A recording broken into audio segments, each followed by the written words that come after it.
Oke, halo teman-teman. Selamat datang sebelumnya di channel saya. Dan ini merupakan video pertama di channel saya yang saya buat.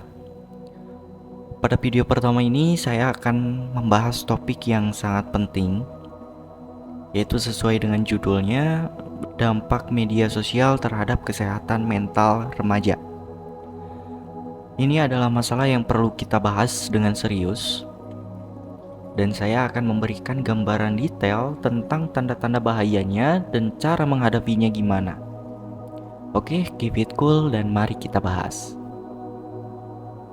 Yang pertama, mari kita bahas tentang tanda-tanda bahayanya. Media sosial ini bisa menjadi tempat yang sangat luar biasa untuk berinteraksi, namun juga bisa menjadi sumber stres dan masalah kesehatan mental. Tanda-tanda bahayanya meliputi: yang pertama, perasaan terisolasi.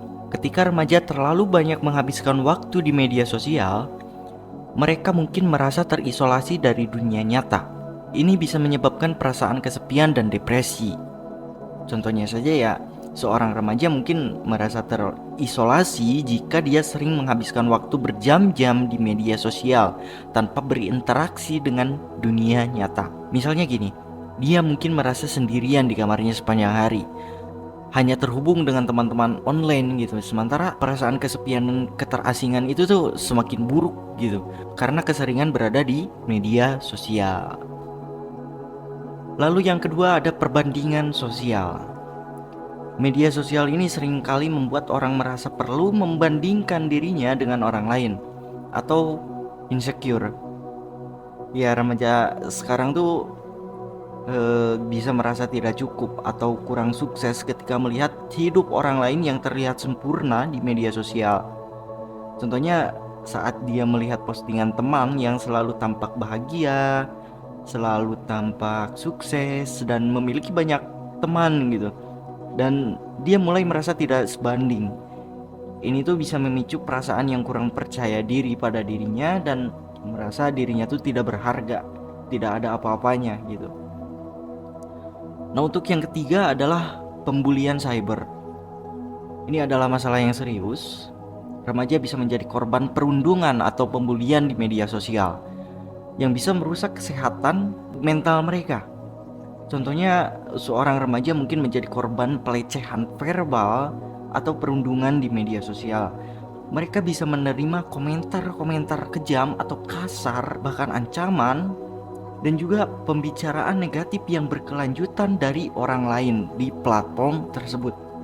Ini bisa menyebabkan perasaan takut, perasaan cemas, dan mungkin bahkan bisa depresi gitu untuk mereka yang menerima pembulian tersebut. Nah, untuk yang keempat adalah kecanduan. Kecanduan media sosial bisa mengganggu konsentrasi, bisa mengganggu jam tidur, bisa mengganggu produktivitas. Ini bisa menyebabkan stres, bisa menyebabkan kecemasan. Dan contohnya adalah seorang remaja mungkin merasa terlalu terpaku pada media sosial hingga bisa menghabiskan waktu berjam-jam di setiap harinya. Untuk apa? Untuk memeriksa berita sosial atau memeriksa media sosialnya. Akibatnya apa? Dia mungkin kehilangan jam tidur, terganggu pada jam belajar, dan mengalami peningkatan stres karena terlalu fokus pada dunia maya. Nah, setelah kita bahas tanda-tanda bahayanya, sekarang mari kita bahas tentang cara bagaimana menghadapinya.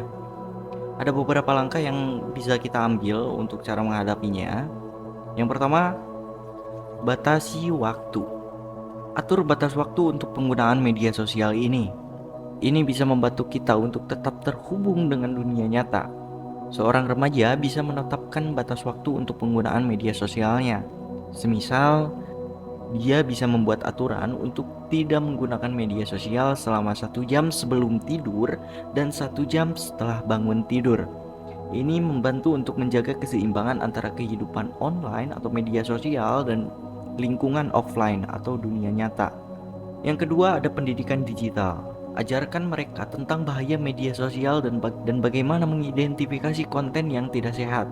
Jika dia menemukan komentar dengan kata-kata kasar atau konten yang dapat merugikan dirinya sendiri, dia harus tahu cara menghadapinya dengan bijak, seperti menghindari interaksinya dan melaporkan konten tersebut jika perlu. Selanjutnya yang ketiga ada komunikasi terbuka. Jadikan diri kita tuh sebagai orang yang bisa diandalkan. Buat mereka merasa nyaman saat berbicara tentang masalah mereka, atau kita tuh di sini menjadi tempat curhat mereka.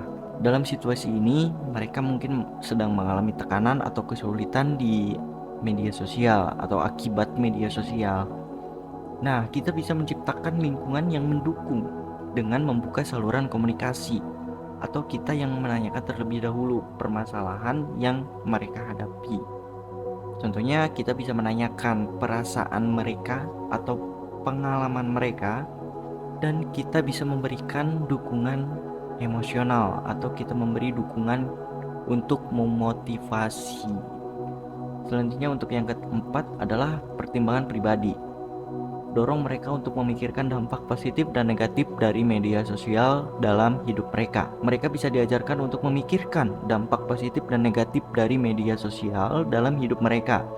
Misalnya mereka harus mempertimbangkan dahulu apakah penggunaan media sosial ini membantu mereka dalam mengembangkan hubungan yang sehat atau justru dapat merusak kesejahteraan mental mereka.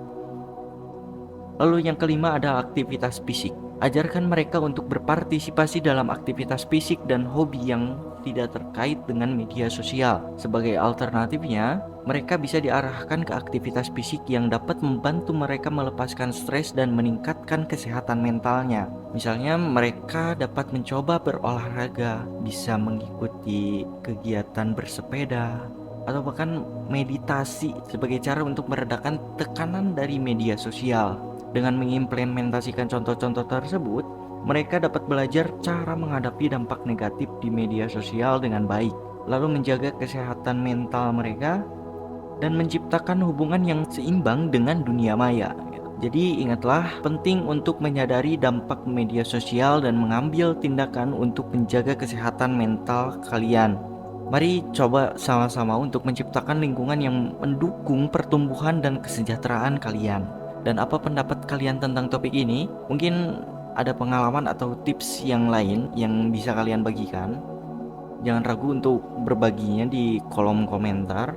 Dan pastikan untuk like dan subscribe channel saya untuk informasi-informasi lainnya. Dan kita sharing-sharing tentang topik yang menarik. Keep it cool dan see you in the next video.